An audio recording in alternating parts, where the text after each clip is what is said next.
হ্যাঁ, আমরা হচ্ছে মূলত ইউটিউব এবং ফেসবুকের জন্য আর কি বানাচ্ছি আর কি। পেজের নাম কি? পেজের নাম আপনার আমরা নতুন করে শুরু করছি আমাদের। এই ঢাকা চিটাং মহাসড়কে এই একটা সমস্যা, সেটা হলো রং সাইডে যাওয়া।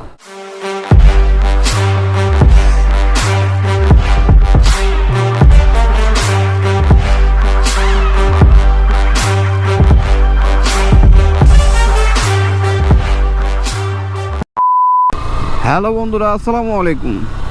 কী অবস্থা রাইডার ভাইয়েরা বোনেরা? আশা করি দেশ এবং দেশের বাইরে যে যেখানে আছেন আলহামদুলিল্লাহ ভালো আছেন। আমিও আলহামদুলিল্লাহ আপনাদের তো ভালো আছি। তো এখন সময় যখন 4:01, বিকেল 4:01, বের হয়ে পড়ছি একটা কাজ থেকে বের হয়ে পড়ে এখন অন্য কাজের দিকে রওনা হলাম। আজকে আপনাদেরকে নিয়ে একটু দিনের বেলা একটু বের হয়েছি, একটু কাজ আছে। তো কাজটা ফুলফিল করতে মানে আপনাদেরকে একটু দেখানোর চেষ্টা করব একটা বিষয়, যদিও আপনারা বিষয়টা এটা আবার পিছন দিকে কেন আসে একটু কাট দিলাম আর কি,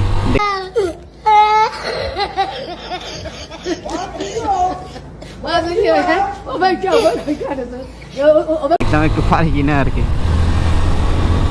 তো আজকে আমার ডেকোরেশনটা দেখবেন, পায়ে একটা স্যান্ডেল পরা, বের হয়ে পড়ছি, এই ডেকোরেশনে বের হয়ে পড়ছি। ফোন আসতেছে, কে কে ফোন দিচ্ছে, এখন ফোন ধরা সম্ভব না, বাইকে উঠলে ফোন ধরা সম্ভব হয় না। তাইলে আমরা আগ্রাবাদ মোড়েই চলে আসি। তাইলে একটা কাজ করি, এখান থেকে বের হয়ে যাই আগে। এই চাপ কেন দেশ बाबू भैया तुम ठीक हो?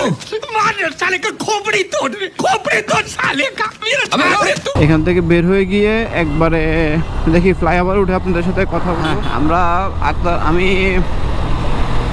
চলে আসলাম আখতারুজ্জামান ফ্লাইওভারে থেকে এখন চলে যাব বাইজিৎ লিংক রোড হয়ে বের হয়ে যাব। তো এখান দিয়ে আমার একটা ধারণা মনে হয় এখনও চট্টগ্রামের যে এলিভেটেড এক্সপ্রেস আছে এখানে মনে হয় এখনও কেউ ভিডিও করে না, অফিসিয়ালি কেউ এখনো ভিডিও করে। এখন কয়টা বাজতেছে? 4:11। আমার কাছে এই রোদের মধ্যে কিন্তু ঠান্ডা লাগতেছে, বুঝতেছি না, মানে এই রোদের মধ্যে আমার কাছে ঠান্ডা লাগতেছে। জানি না আসার সময় কেমন ঠান্ডা লাগবে।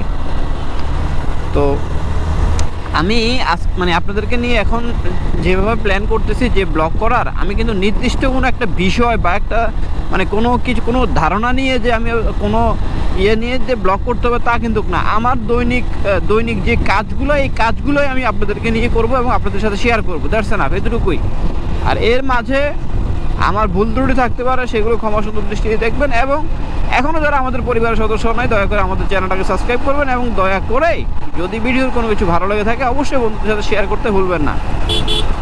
তো আজকে যাচ্ছি একটা ডিপো, দ্যাট মিন বাংলাদেশের থেকে যে পণ্যগুলো এক্সপোর্ট হয় যে পণ্যগুলো বন্দরের মাধ্যমে সি হয়ে, মানে দ্যাট মিন আপনার শিপের মাধ্যমে যে পণ্যগুলো এক্সপোর্ট হয় সেই পণ্যগুলো আগে কোথায় আসে, আগে যে স্থানে আসে সেই স্থান, মানে সে ফর এক্সাম্পল মনে করেন একটা ফ্যাক্টরিতে 10 লক্ষ প্রোডাক্ট বানানোর পরে এখন এই প্রোডাক্টটা তো ডিরেক্ট শিপে উঠবে না, তাই না? এই প্রোডাক্টটা ফার্স্ট টাইম কিউসি হয়ে সব কিছু চেক হওয়ার পরে প্রোডাক্টটা যখন এক্সপোর্ট হওয়ার জন্য যখন তৈরি হবে, তখন এই প্রোডাক্টটাকে ফ্যাক্টরি থেকে বের করে দিবে ডিপোতে। বের হওয়ার পরে সেখান থেকে সার্ভে হবে সব কিছু ঠিক আছে কিনা, প্রোডাক্টের পণ্য কোয়ালিটি কোয়ান্টিটি সব কিছু ঠিক আছে কিনা, এগুলো আগে দেখবে। দেখার পরে যদি দেখে যে না, এখানে এগুলো চেক করবে রেভিনিউ অফিসার এবং অ্যাসিস্ট্যান্ট রেভিনিউ অফিসার। ওরা এগুলাকে চেক করবে, অ্যানালাইসিস করবে। ওরা বাংলাদেশের মানে ওরা কাস্টমসেরই মানুষ, ওরা কাস্টমসের থেকে ওদেরকে এখানে পাঠানো হয়। তো ওরা এগুলাকে চেক করার পরে ওরা যদি দেখে যে সব কিছু ঠিক আছে, ওরা ডিপো থেকে ডিরেক্ট কন্টেনার করবে। ওই কন্টেনার ডিরেক্ট আবার শিপে, ওই কন্টেনার বন্দরে ঢুকবে, বন্দর থেকে ওইটা ডাইরেক্ট আবার শিপমেন্ট হবে।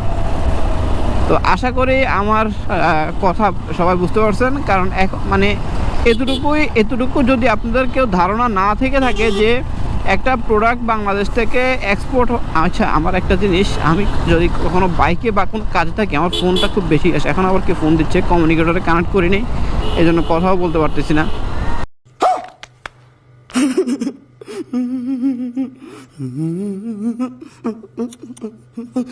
আমি একটু ফোনটা একটু রিসিভ করি। হ্যাঁ, বাইজেস লিঙ্ক রোডে চলে আসছি। তো যে কথাটা বলতেছিলাম, কারণ চট্টগ্রামে অনেকগুলো ডিপো আছে, কারণ চট্টগ্রাম যখন বন্দর নগরী, চট্টগ্রামে অনেকগুলো ডিপো আছে। এই ডিপোতে মাল চলে আসার পরে বাংলাদেশ কাস্টম হাউসের অফিসাররা এই জিনিসগুলো তদন্ত করে, যে যে যে পেপারসগুলো দিছে, যে ডকুমেন্টগুলো দিছে, এই ডকুমেন্টসের এগেনস্টে এই পণ্যগুলো ঠিক আছে কিনা ওগুলো ওরা সার্ভে করে। সার্ভে করার পরে যখন দেখে যে না সব কিছু ঠিক আছে, তখন গিয়ে ওরা পণ্যটা ছেড়ে দেয়। আরও ঠান্ডা বেশি লাগতেছে এখন এখানে অবস্থা, রাতের বেলা তো আরও বেশি ঠান্ডা লাগবে। না তো এবার তো ঠান্ডা খুব বেশি পড়বে না, ঠান্ডা পড়ারও খুব প্রয়োজন আছে। তো এই হচ্ছে অবস্থা। তো আশা করি আজকে সেখানে যাব একটু কাজ, মানে এটা আমি আমার ধারণা থেকে আমি বলছি আপনাদেরকে, আমি যতটুকু জানি, আমার যতটুকু জ্ঞান। ও ভাব কি ঠান্ডা লাগতেছে, আমার মনে হয় যে এখানে যে মাইনাস পড়তেছে এরকম লাগতেছে, এখানে হাত পা সব টানতেছে। এখানে নতুন করে আবার কাজ চলতেছে, আচ্ছা না, একটু চা খাওয়া দরকার আমার, একটু চা খাওয়া দরকার, চা খাওয়া হয় নাই, একটু চা খাওয়া দরকার। এখানে তো সুমন ভাইয়ের একটা দোকান ছিল, সুমন ভাই কি আছে এখন?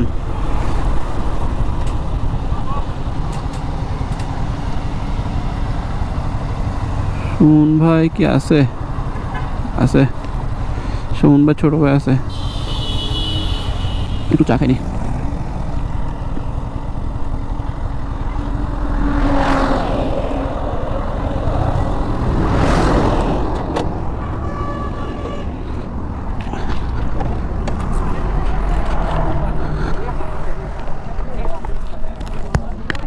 ইমন কি অবস্থা? 300 বাইরে সুমন ভাই কই? সুমন ভাইয়ের দোকান থেকে চাটা খেয়ে নিলাম। এখানে দেখতেছি টিকটক চলতেছে।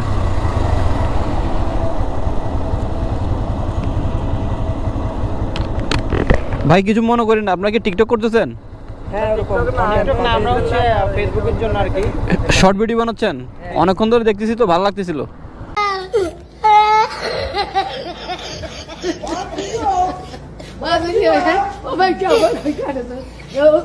হ্যাঁ, আমরা হচ্ছে মূলত ইউটিউব এবং ফেসবুকের জন্য আর কি ব্লগ বানাচ্ছি আর কি। পেজের নাম কি? পেজের নাম আমরা নতুন করে শুরু করছি, আমাদের নাম হচ্ছে আপনার আকাশ রাজ ব্লগ আর কি। আকাশ রাজ ব্লগ। ভাইয়ের এক্সপ্রেশনটা ভালো ছিল। হ্যাঁ, অবশ্যই দেখতে পাচ্ছেন, উনি হচ্ছে আপনার, মানে আমরা নতুন আইডি করছি, এখন তো ভিডিও বানাতেছি। ঠিক আছে ভাই, চালা যান। তো আমাদের চালা যান ভাই, বেস্ট অফ লাক। দোয়া করবেন অবশ্যই। ভাইয়ের পেজের নাম কি? আচ্ছা, তো ঠিক আছে, অবশ্যই। থ্যাংক ইউ ভাইয়া, আল্লাহ হাফেজ। জায়গায় এখন কন্টেন্ট ক্রিয়েটার, এমন একটা অবস্থা হয়ে গেছে দেশের মধ্যে। এটা এখন একটা বিজনেস বলেন বা যাই কিছু বলেন, এটা এখন সেখানে পরিণত হয়ে গেছে আর কি। সবাই এখন কন্টেন্ট ক্রিয়েটর, প্রতি ঘরে ঘরে এখন কন্টেন্ট ক্রিয়েটর। আমি ওদেরকে একটু অনুপ্রেরণা দিলাম, আমার জায়গা থেকে আমি যতটুকু পারছি আমি একটু অনুপ্রেরণা দিলাম। এখানেও মনে হয় চলতেছে, ভিডিও চলতেছে বা শর্ট ভিডিও চলতেছে বা কি বলে টিকটক চলতেছে। আমি তো ভাই টিকটক করি না, আমি আপনাদেরকে নিয়েই আসি, আপনাদেরকে নিয়েই থাকবো এবং আপনাদেরকে নিয়েই ঘুরবো। কেমন লাগলো ওদের টিকটকটা? টিকটক আমার কাছে কেমন জানি ভালো লাগে না।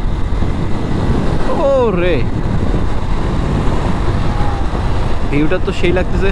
ও এখানে চলতেছে, কাকু এই বয়সে লাভ করতেছে, মুরব্বি আল্লাহ একটা গরু। এখানে পা উঠে দিল কেন? এখানে পা উঠে দিছো কেন ভাইয়া? মেয়া মানুষ হলো দুনিয়ার ভেজাল্লা, সেই জন্য বিবাহ করে। কিন্তু সমস্যা হচ্ছে আমার আজকে ফুয়েলটা খুব কম দেখাচ্ছে, ফুয়েল নিতে হবে। ফুয়েলটা আসার পথে নিয়ে নিব, এখন আর নাইনি। ফুয়েলটা এখন নেওয়া পসিবল হবে না। আমি মনে হয় বাম সাইডে চলে যাওয়াটা বেটার হবে, কারণ এখানে বাম সাইডে আর আসি লাভ হইল কি?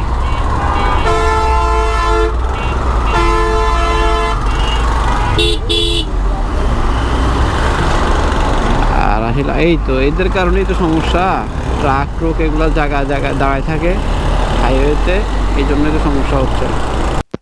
অবশেষে পোর্টলিং ডিপোতে এসে পৌঁছাইছি, কিন্তু কথা হচ্ছে এখানেও প্রচন্ড জ্যাম, ডিপোতে ঢোকার আগ পর্যন্ত প্রচন্ড পরিমাণ জ্যাম। তবে আমি মনে হয় না আপনাদেরকে পুরো ডিপোর ভিতরের ভিডিওটা দেখাইতে পারবো, কারণ এটা সংরক্ষিত এরিয়া, তো এখানে সরকারি অনেক কাজকর্ম হয়, মানে বিশেষ করে ইম্পোর্ট এক্সপোর্টের কাজগুলো হয়। সেই সুবাদে আমি আপনাদেরকে মনে হয় না ভিতরে দেখাইতে পারবো, তারপরেও চেষ্টা করব দেখানোর জন্য, যদি পসিবল হয় দেখাবো। তবে সমস্যা হচ্ছে এখানে যাওয়া নিয়ে সমস্যা, দেখি কতটুকু যাওয়া যায়। পোর্টলিং ডিপোর কাজ মোটামুটি শেষ করে এখন বের হইলাম, সময় তখন সন্ধ্যা 7টা। তো বের হয়ে গেলাম, ওই যে বললাম না, যে কথাটা বললাম না, যে এখানের মধ্যে সংরক্ষিত এলাকা, তো এখানে ভিডিও করা যায় না। আর নয় আপনাদেরকে দেখাতাম না, যতটুকু ঢুকছি অতটুকু আপনাদের সাথে শেয়ার করছি, এর বেশি তো আর কোনো কিছু করা যায় না। তো যাক, প্রচণ্ড ঠান্ডা পড়তেছে, কথা বেশি বলার মতো অবস্থা নাই এখন, একদম শীতের অবস্থায় খারাপ। ওই যে দিনে এই উত্তরবঙ্গে একটা কাকু কইছে না, শীতের দিন ধরে তীব্র শীত, এমন শীত যে শীতের চোদনে আমরা বেড়াতে পারি। চালাতে খুবই কষ্ট হচ্ছে বাইকে, কারণ প্রচন্ড বাতাস লাগতেছে। গ্লাভস, গরম কিছু নাই, হাত খালি, পা খালি, সবচেয়ে বড় কথা হচ্ছে পা খালি।